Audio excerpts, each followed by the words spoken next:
Hello students, from today we are starting a continuous system. Now this word continuous is always associated with another term called discrete in mathematics. You will find discrete and continuous terms, they are going hand in hand as far as mathematics is concerned. Okay, so this continuous and discrete, these are two words which go hand in hand in mathematics. Now what is discrete system and what is continuous system, and in terms of vibrations, in terms of mechanical vibrations, so what is discrete vibration system and what is continuous vibration system, that we are going to see in today's lecture. Now first let us discuss discrete systems.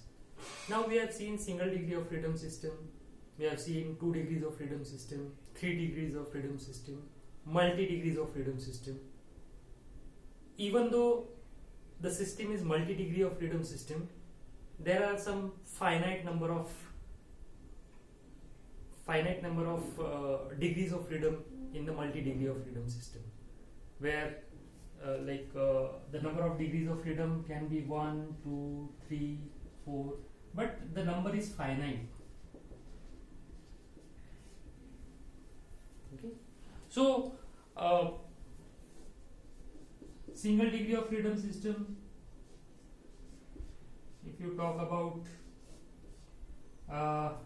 the damped spring mass damper system, then this is one system, then this is another system, this is another system.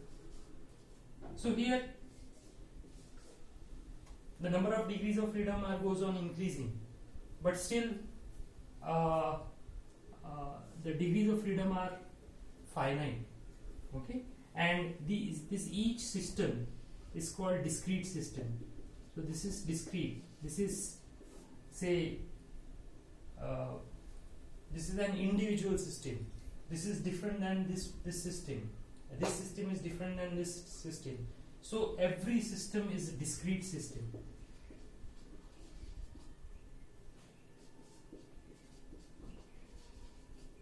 Whereas in continuous system there is no discretization as such. So continuous systems are continuous system. We are going to see how this continuous system works. So for example, this is a shaft. Okay, now this shaft, this is the shaft. This shaft is made up of infinite amount of particles. This shaft is made up of infinite amount of particles. Now we know that the number of degrees of freedom is directly related to number of masses in the system. If the number of masses is 1, then it is a single degree of freedom system. If the masses are 2, then it is a 2 degree of freedom system. Similarly, if the masses are n, then there is n degrees of freedom system. But in a shaft there are infinite mass particles. The shaft is made up of infinite mass particles, and every mass has got its own degrees of freedom. So the continuous system is continuous. There is no discretization.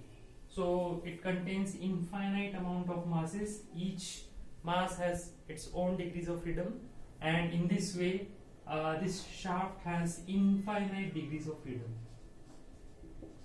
Infinite degrees of freedom.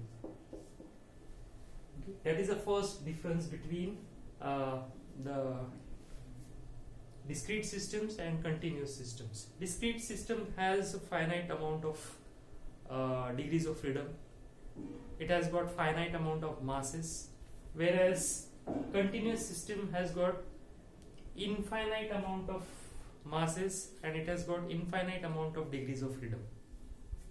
Okay, now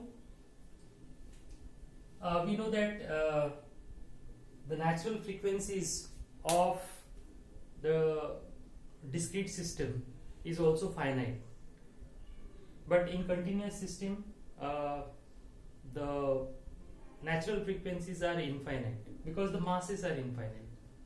Okay, so continuous system is a such system which has got infinite amount of masses spreading all over the element. Okay, and it has got infinite amount of natural frequency, it has got infinite amount of degrees of freedom. The another difference between a discrete system and continuous system is that here we consider a lump mass. Okay, this is called lump mass. Discrete systems are lump mass system. That means the entire mass is concentrated here, whereas the mass of the spring and the mass of the damper is negligible. We are not considering the mass of the spring, we are not considering the mass of the damper. We have concentrated the entire mass at this block, and that is why it is called lump mass system. Okay. Whereas in continuous system, we have considered the mass of the entire element or entire shaft. Okay, we are not concentrating the mass at the end of the shaft or at the middle of the shaft or at the start of the shaft as such. The entire mass of the shaft is considered as a whole. Okay, so that is why these systems, discrete systems, are called lump mass system, whereas in the continuous system the mass is spread all over the length of the element. Okay. Now another difference is, in case of discrete system, the function are divided. Like for example, the function of a spring is to give the stiffness. The function of a spring is to give the stiffness. That means it absorbs the force and it releases the force. Okay. Similarly, the damper is for energy dissipation, whereas the displacement of the system is measured at the mass, or the inertia forces are exerted by the mass. So in the discrete system, the functions of the various elements are defined. We have distributed the functions to like for example, stiffness force will be given by the spring only. The energy dissipation or the damping force is given by the damper only. The inertia force is given by the mass only. Whereas in this elastic shaft, this shaft is elastic material. Elastic material.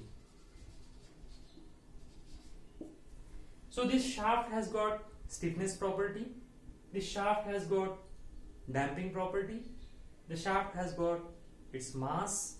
So all the elements which are there in vibration system, it is contained by this entire mass. It is not that this portion of the shaft will act as a stiffener, this portion of the shaft will act as a damping only, this part of the shaft will act as a mass only. There is no categorization of the functions.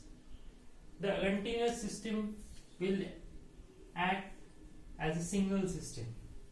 Okay, so this is the continuous system.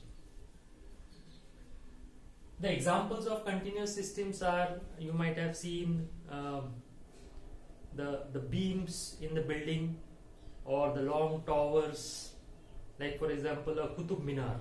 So Qutub Minar is a structure which can be analyzed by using a continuous system, because in Qutub Minar the cross section is fairly uniform right from bottom to up, and that is why it is a continuous system. There is no concentration of masses at particular height of Qutub Minar. So the structures like Qutub Minars or horizontal beams or vertical columns, these structures are analyzed by using a continuous system. Now there can be n number of practical examples in your day-to-day life which can be categorized as continuous system. But as far as your undergraduate study is concerned, as far as your syllabus is concerned, we are limiting our studies to 3 types of elements only. And what are those 3 types of elements? First is shaft, second is rod or bar, and third is beam. Now if you see the nature of these different names, now shaft can be circular in cross section or it can be square in cross section. Now rod can be circular in cross section and it can be a square rod in cross section. Beam, it can be a circular and it can be square beam. Particularly in building, you have seen beams as square beams.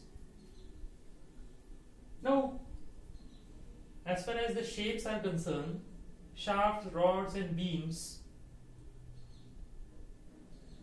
as far as shapes are concerned, they are same. Circular shafts are there, circular bars are there, circular beams are there. Square shafts are there, square bars are there, and square beams are there. And what is the difference? Why we are saying this type of structure as a shaft and a same structure in different circumstances as bar, and the same structure in different circumstances are called beam? So what are those circumstances in which the terminology of a same structure differs from each other? So what is that circumstances? So circumstances are in terms of direction of forces. For example, shaft. When a circular structure is called shaft, when the shaft is subjected to a torsional loading, okay, or a twisting moment. So whenever a shaft is, or a circular structure is subjected to a twisting moment, or a square beam is subjected to a twisting moment, torque T, then the structure is categorized as shaft. Okay, and if the shaft is vibrating in the circular manner, then the vibrations are called as torsional vibrations. Torsional vibrations. Or the study of shaft subjected to torsional loading is called as torsional vibrations. Okay. So if you twist the shaft and release it, and if the shaft vibrates, if we keep the one end of the shaft fixed, if we twist the one end of the shaft and release it, so it will vibrate in circular manner, and that type of vibration is torsional vibration. The vibrations are harmonic only, okay, it is periodic only, but such vibrations are called as torsional vibrations. Then next is beams or bars. Now when the loading or the forces are acting along the axis of the shaft, then the structure is called rod or bar. Okay, Now here the loading is along the axis. So whenever a structure is subjected to axial loading, and for example take this is a circular structure, we have kept this end as fixed, we have pulled this shaft and we released, then this structure will vibrate in longitudinal manner. It will vibrate in longitudinal manner. The direction of vibration is parallel to the axis or along the axis of this circular shaft. So this type of study is called longitudinal vibrations. Longitudinal vibrations. And then beams. So beams,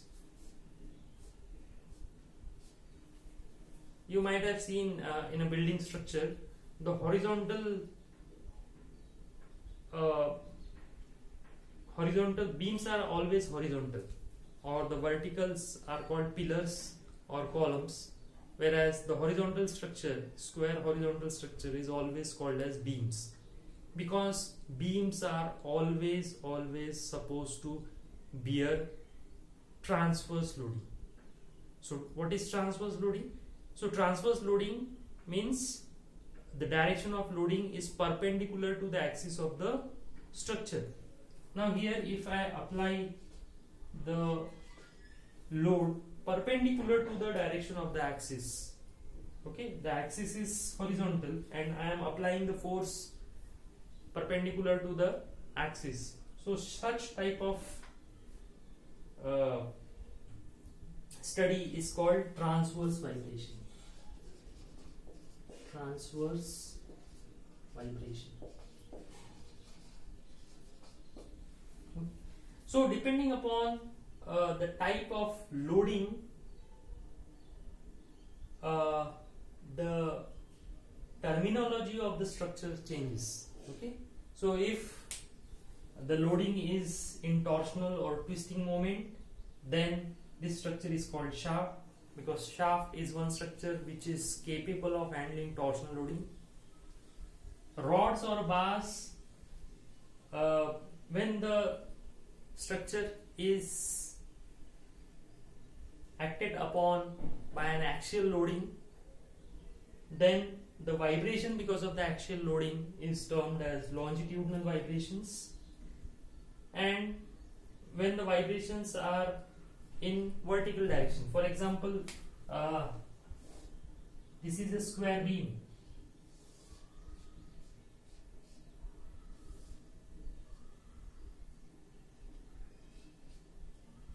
This is a square beam and we have fixed the square beam here. We have applied the load here. We have pulled this and then release it. Then it will vibrate. The cantilever beam will vibrate perpendicular to the direction of the axis, and such type of vibrations are called transverse vibrations. Okay, so continuous systems are subjected to torsional vibrations or longitudinal vibrations or transverse vibrations. Okay, now I think you have got sufficient idea about the torsional vibrations, longitudinal vibrations and transverse vibrations. Now, how this continuous system is analyzed. Now we have seen the steps of analyzing single degree of freedom system or 2 degrees of freedom system. In single degree of freedom system, we have modeled the physical system into a vibration model, like for example spring mass system or spring mass damper system. Then we make the free body diagram of the mass. Then we apply the Newton's second law of motion, and then we derive the equation of motion. Then we find the solution of the equation of motion, and then we find the response of of the vibration and then find the natural frequency. So these are the steps for analyzing a discrete system. Now what are the steps to analyze a continuous system? So steps for analyzing continuous system. So there are certain steps, whether it's a torsional vibration study or longitudinal vibration study or transverse vibration study, whatever may be the type of a continuous system you are studying. But the steps which are to be followed for analyzing a continuous system is same. In all the three cases, you need to follow the same generalized steps. So what are those steps? How a continuous system is analyzed, how the frequency equation of a continuous system can be determined. So these are the steps. First step is determination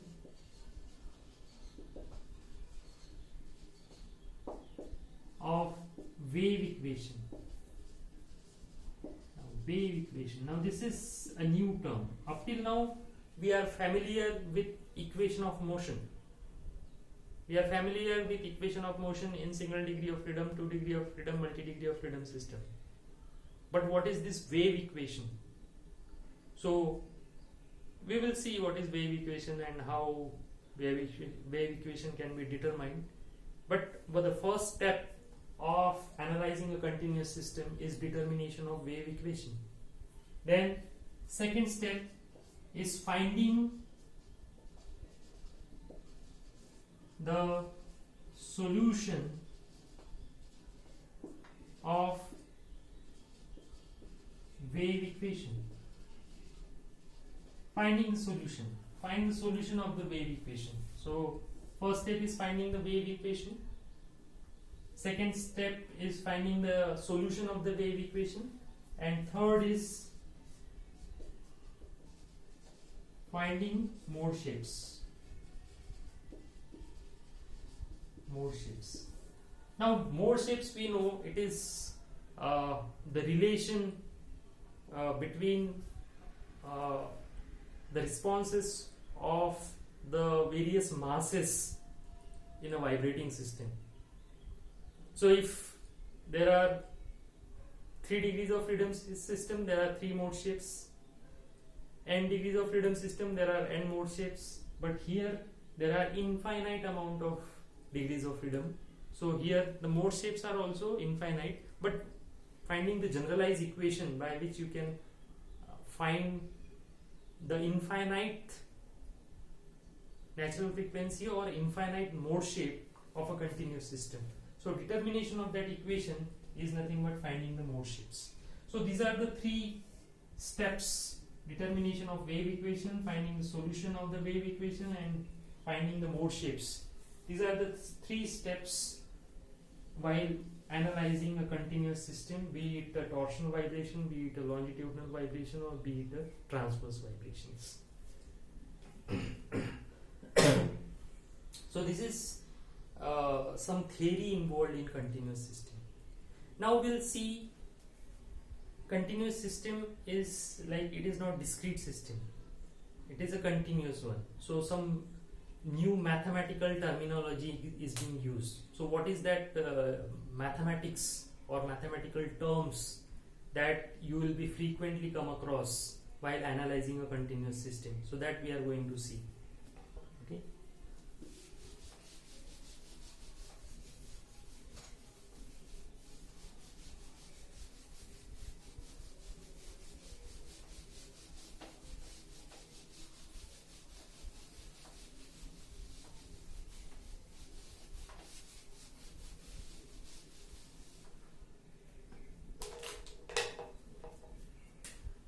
Now consider this is a shaft.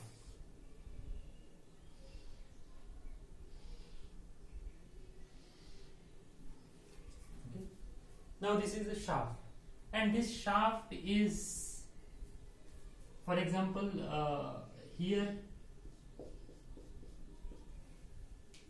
this shaft is fixed.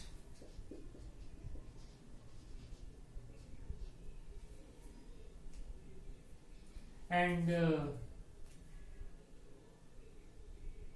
this shaft is acted upon a torsional loading or torque. Okay. So a shaft is there. We have given the initial torque at the end. One end of the shaft is fixed, another end is twisted. उसको मरोड़ा गया है या घुमाया गया है और उसके बाद उसको रिलीज कर दिया. तो ये रिलीज करने से क्या हो रहा है? This shaft will vibrate clockwise anti clockwise, so it will vibrate, and this is called torsional vibration. Torsional vibration. So this vibration will be harmonic in nature, or it is periodic in nature. Okay, so it will vibrate like this, like this, like this, like this, like this. It will vibrate. Okay, so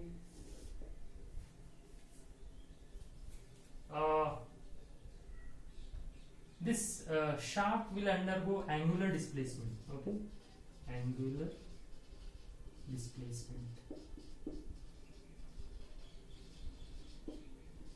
theta. Okay. So when you twist the shaft, then it will undergo angular displacement, and when you release, so it will vibrate with angular displacement. And if you plot the graph, this is angle theta, angular displacement versus time. So the nature of the vibration is harmonic. So in this cycle, it vibrates in, say, clockwise direction, and so it will go this way and then come back, then this way, clockwise, anti-clockwise, clockwise, anti-clockwise. So this is counterclockwise, clockwise. Okay, and this is the amount of, this is a period, time required to complete one cycle. So full clockwise and full anti-clockwise angular movement, angular motion of the shaft will take a time period of t. Okay. Now, why I am telling this? Now here the torque value is 0 because this is a fixed shaft. So amount of torque which is acting at this point is 0, whereas at this point it is maximum. Okay, and this is say shaft of length L. Okay, so here you can see that here the torque is 0, here torque is maximum. That means the value of torque, so if you see this shaft, so here torque value is T equal to 0, here T equal to maximum.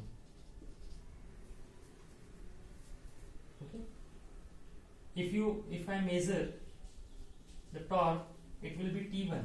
If I measure here, it will be T2, it will be T3, and it will be T max.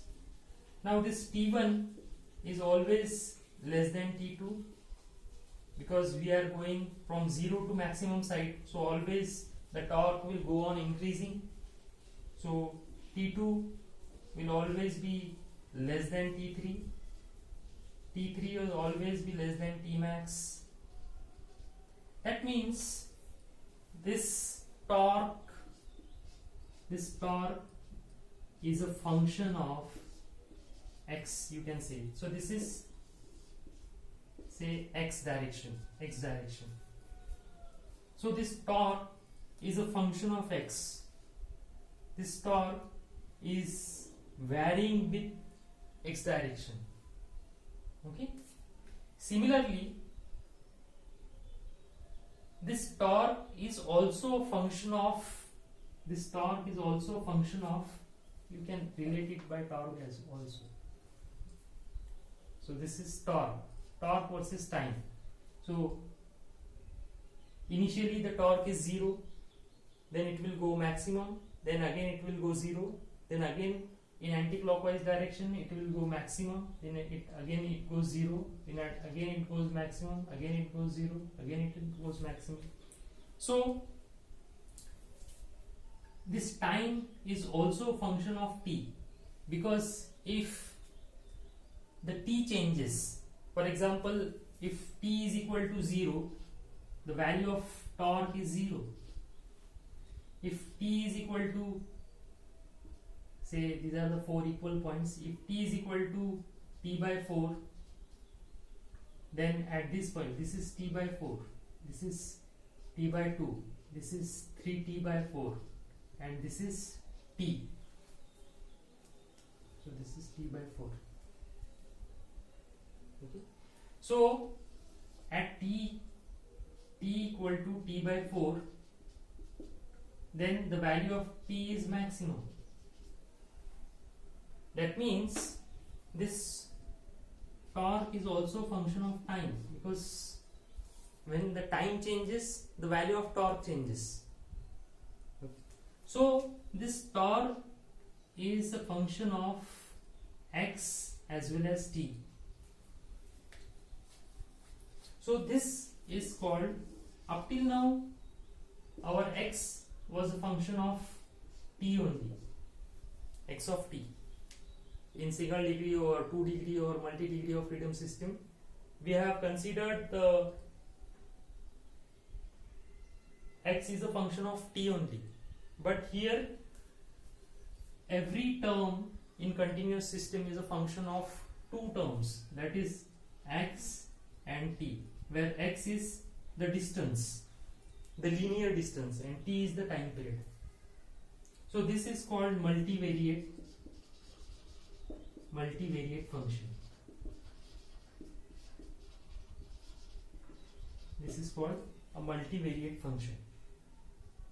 And like for example, here x is function of t only, so that is why differentiating this term will be dx by dt. Okay, so here it is denoted by dx by dt, but since this is a single variate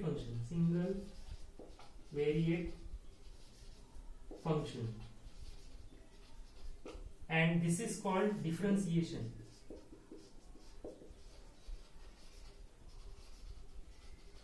But when you take the derivative of a multivariate function, it will be del t by del x or del t by del t. So this is called del, and this is called partial differentiation.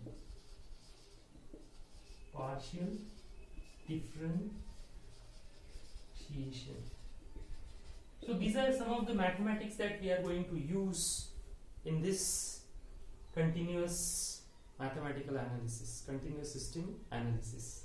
Okay, so differentiation is a term which is associated when the variable is only depending upon one function, whereas in partial differentiation the variable is depending upon more than one function, and that is why it is represented as del t by del x. Okay. Now consider a small portion of this shaft. This is a small portion of the shaft. So now we know that here the value of torque as we go on along x direction, the value of torque is going on increasing. Now consider at any instant of time the torque applied is say t on this small portion. The length of this small portion is dx. This is a small portion, small slice of the shaft, and the length of this small slice is dx, and the torque which is acting on the left side is T. So can you tell me what will be the torque acting on the right side of the slice? It will be greater than T or smaller than T? Of course it is greater than T, because as we go on along x direction, the value of torque is increasing. So here we use the concept of gradient. So gradient says the torque on this side will be T plus del T by del x into dx. Okay, this is the total torque that will be acting on the right side. It will be del T by del x into dx more than the torque T. So it will be T plus del T by del x into dx. Okay. Why I am using del T by del x? Because T is not only a function of x, but it is also function of T, and at this point we are considering T as constant. At any instant of time, the value of torque at this side is T, and at this side is T plus del T by del x into dx, keeping the time constant. Okay, so similarly, if the angular displacement is theta on the left side of a slice, then the angular displacement on the right side of the slice will be theta plus del theta by del x into dx. Okay, so how this del theta by del x comes? Now consider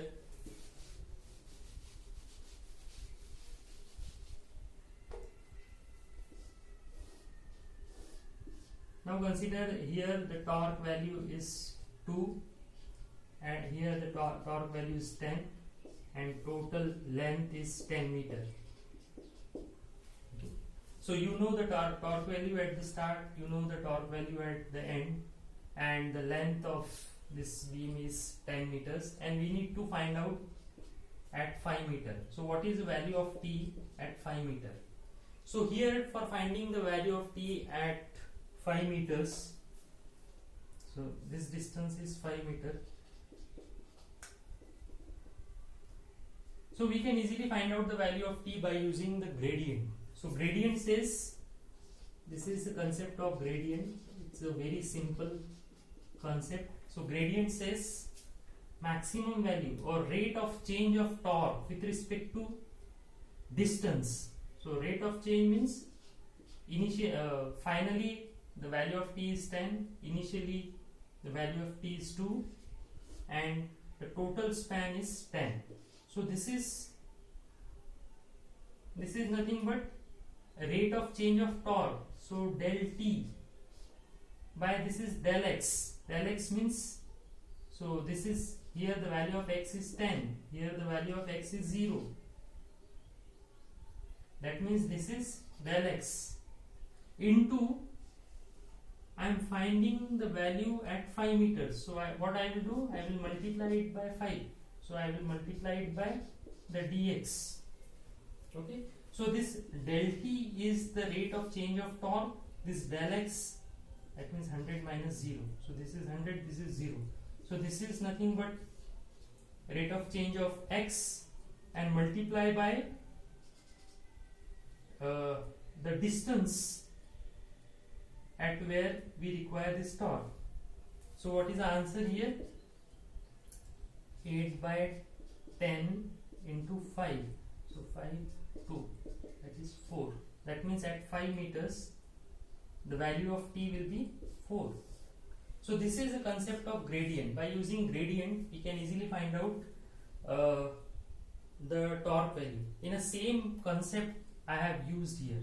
So del T is rate of change of torque, del X is rate of change of distance multiplied by dx. So